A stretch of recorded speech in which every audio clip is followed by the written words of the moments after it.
Hello, empty bar. Welcome to Volume 3 of the Empty Bar Chronicles. Tonight I am performing for one non-comic, one comic, one bar owner, and one bartender. That's how you know that comedy is awesome. I don't know who watches these. I know that allegedly they get viewed on the Instagram, so thank you. If you're a new comic and you're watching this, I'm just gonna warn you now, man, comedy is not a soft sport. Comedy is not like stamp collecting. It's not like comic books. It's like a hobby where you're gonna get your feelings hurt on a regular basis.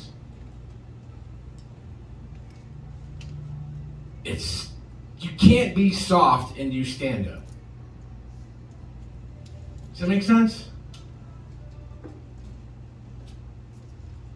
If you're going to get offended by words, stand-up isn't for you.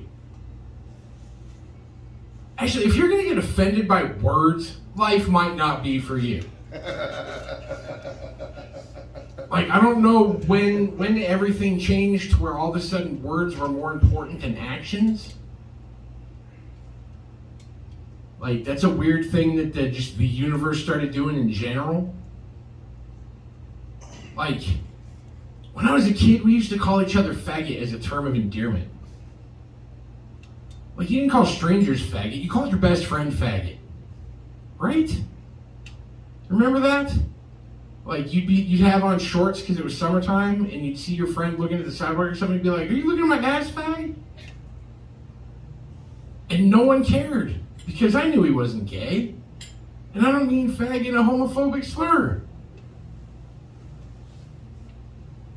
But someone decided that they wanted to be upset about it, and now I can't say that or retard. Remember when retarded was a word that you could use to describe something that just moved slower? Like, if you retard the timing on an old car, you made the engine timing slower. And anyone that ever put nitrous on a carbureted car knows that you have to retard the timing like 10 degrees. But now if you say retard the timing, someone's going to get fucking offended. And that's dumb to me. It's just a word. Like, when I was a kid, I remember the thing they taught you the most was that sticks and stones can break your bones, but words will never hurt you. And now I see grown adults losing their mind over the phrase, "Let's go, Brandon." Just absolutely flipping the fuck out over 3 words.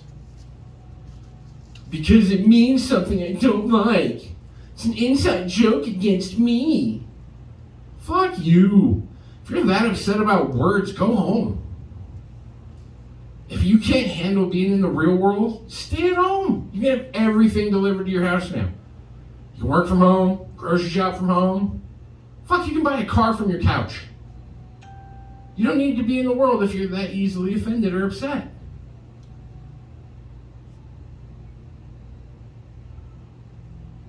If you've had COVID and you survived, congratulations. If you had COVID and you didn't survive, I'm sorry. But remember like 3 years ago when people still died of the flu? Have you heard anything about the flu in 2 years? Like, at what point do we get to almost be normal again? You know what I mean? Like, how low does the death toll have to get before we quit caring again? Like, is there still genocide in parts of the world, but everyone's just worried about COVID? Like, are they still enslaving and brainwashing Uyghur Muslims in China, but everyone else is worried about COVID? I heard today that, like, Ukraine and Russia are about to go to war. I don't even know what that has to do with America. Like, we're not Ukraine or Russia, last I checked, right? But now, like, that part of the world is about to go to war, and I had a lady yell at me yesterday for not wearing a mask at the gas station. Not even in the gas station, just at the gas station. Pumping gas. Mind my own business. More than 6 feet away from you. Because I have a large vehicle. But she's just disappointed that I wouldn't wear a mask at the gas station. And I asked her what she thought me wearing a mask was going to change. She told me that it could save lives. And I informed her that if I didn't drive drunk, I could probably save lives too. And I don't even drink, honestly, but there's a lot of ways to save lives. I bet if you put non-slip mats in old people's bathtubs, you can save lives. I don't understand why everyone is so afraid of this disease. I get that the first variant took a lot of elderly people out, and that sucks. I mean, no disrespect to anyone's nana. Old people die every year because they're old. Young people die every year because they're dumb. Why are we trying to fight Darwinism, I guess? Did you ever think that maybe this pandemic exists because the world, the earth is trying to thin out the herd?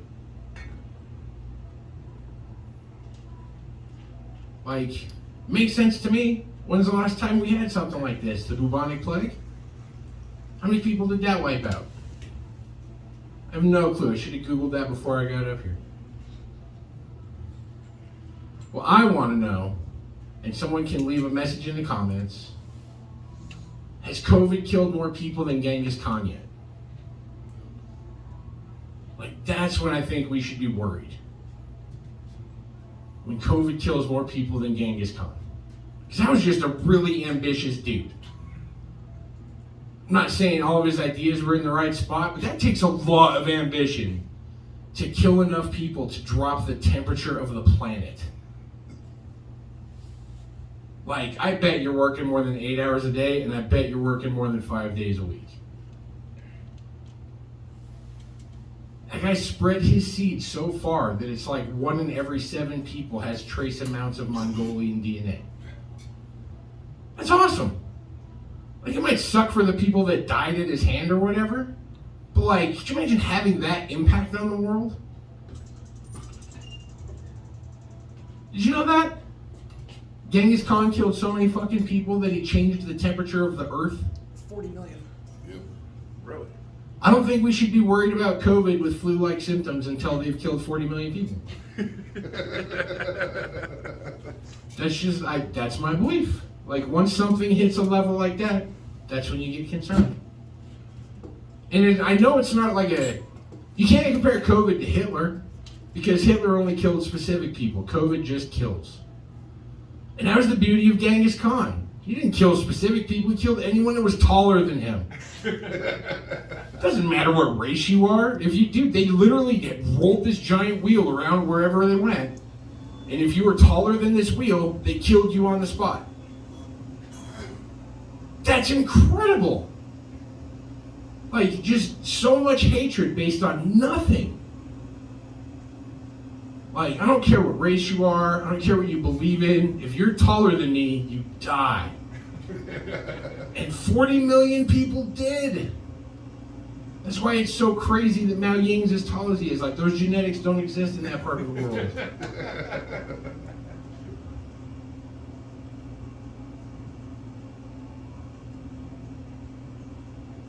I miss when you could just be retarded with your friends and call your friends retarded.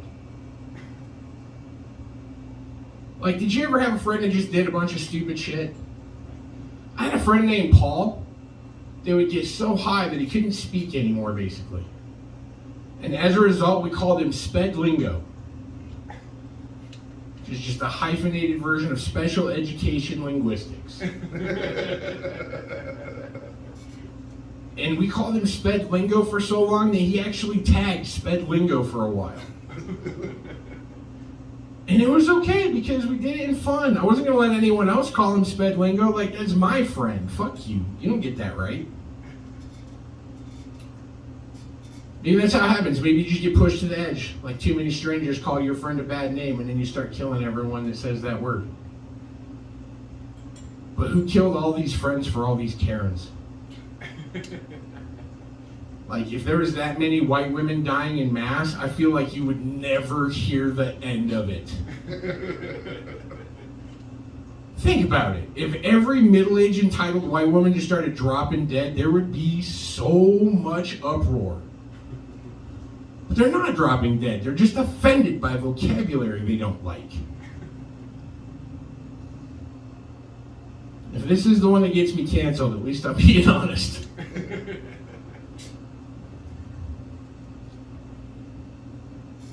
I think part of the reason that kids are so bitch-made now is because it's so easy to get drugs now. Like, I remember when I was a kid, you had to know a guy to get drugs. Dispensaries didn't exist. Everything was still illegal. Like, we used to have to go to Boulder to get mushrooms. You'd find a hippie on the hill. He would take you back to some other guy's frat house. Brother Jordan would hook you up with a bag of mushrooms at an overpriced price. And then you just trip in Boulder for the night. It was a full-on adventure. I love my daughter, but I don't even think she could get to Boulder. Like, I know she's smart, but she's not going to know who to ask for drugs. Like, those things aren't ingrained in the youth anymore because now you can just buy it on the internet. Like, do you know how much of a fuck-up I'd been if you could just clickety-clickety-click and have drugs come in the mail when I was 16? Dude.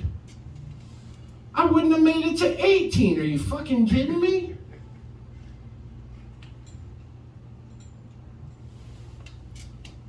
I feel bad because I feel like my children's generation don't get to have the same kind of adventures I had.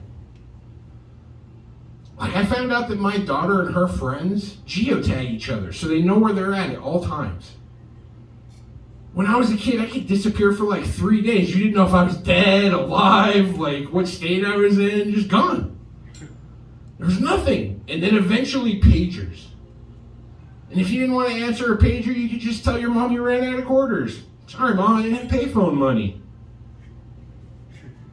And now every child has a phone telling every other child where they are.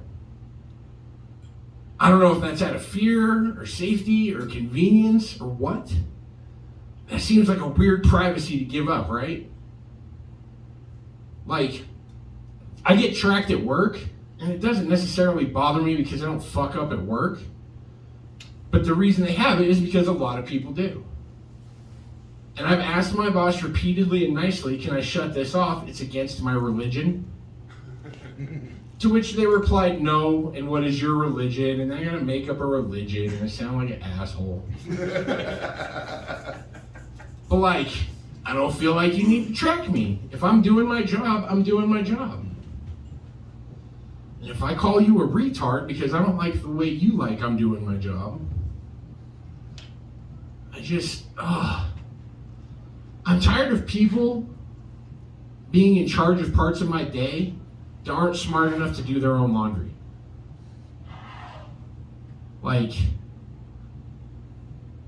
I have to answer to a guy sometimes at work that looks like he stepped out of a Sears catalog from the 1960s. And he thinks like that too. And he told me one day that I act like a colored person. And I was like, word, I grew up black, I can dig that. Like, he didn't mean offense by it, he just doesn't know how to word it. And I was like, yeah, man, I get it. I bet you were retarded when you were a kid. And he didn't get offended at me, but the fucking 30-year-old white lady sitting at the counter was not pleased. She just wanted brake light bulbs, and me and this 60-year-old man are like trying to backhanded compliment each other in linguistics that haven't existed for 20 years.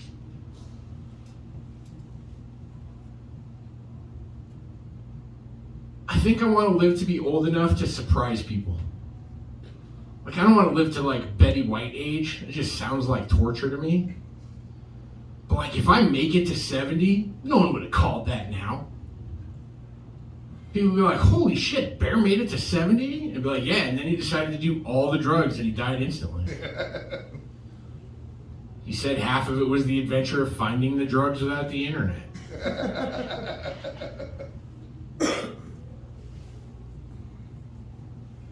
I hate when people say that new music isn't for old people. Because there's a lot of new music I enjoy. And there's a lot of new music that's hot microwave garbage. There's a lot of new music that's not really here or there. It's just not for me. But there's a lot of it that I like. And then I'm like, no, it's just because I'm cool, right? That's why I like this new music.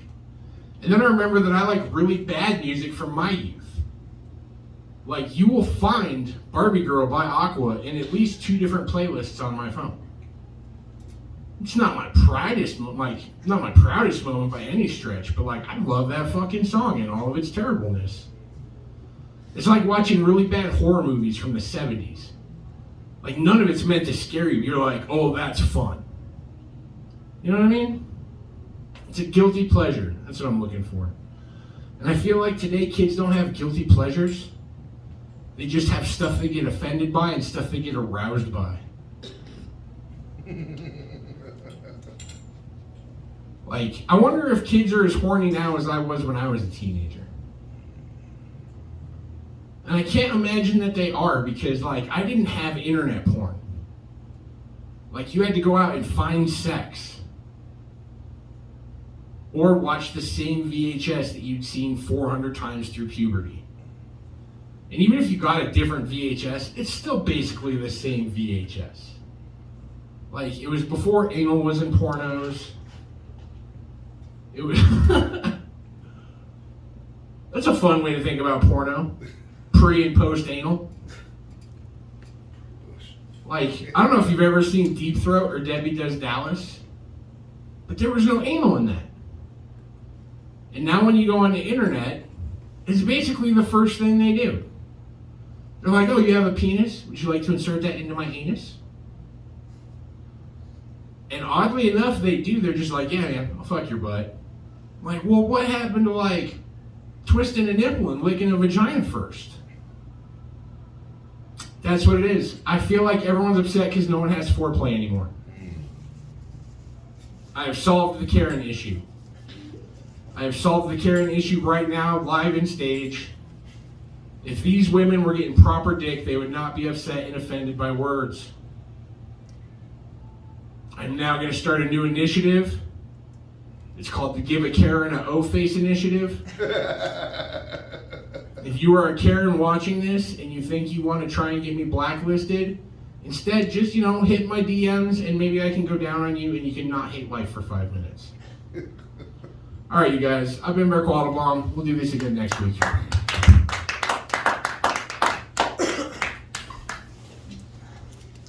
So yeah, Genghis Khan killed 40 million people, which was approximately 11% of the world population. That's crazy. Yeah.